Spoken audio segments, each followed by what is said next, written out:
రాయలసీమ జిల్లాల అధ్యక్షుడిగా ఉండి బాధ్యత నిర్వహించాలని చెప్పేసి మరి నేను అన్న సంజయ్ గారు ఇద్దరు కలిసి మాట్లాడటం జరిగింది.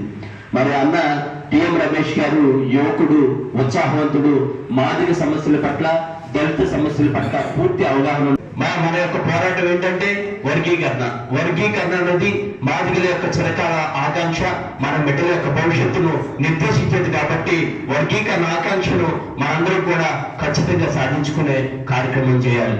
వర్గీకరణ సాధించుకుంటే మరి ఇప్పుడున్నటువంటి ప్రభుత్వాలు ఇస్తున్నటువంటి వెసులుబాటులతో మనందరూ బిడ్డలు ఈరోజు అధికారంలో వచ్చిన 100 రోజుల్లో వర్గీకరణ చేస్తామని మాటిచ్చినటువంటి ప్రధానమంత్రి నరేంద్ర మోడీ గారిని వ్యతిరేకిస్తూ, వారు చేస్తున్నటువంటి నిర్లక్ష్యానికి వ్యతిరేకిస్తూ చెలో గుంటూరు కార్యక్రమాన్ని నిర్వహించడం జరిగింది.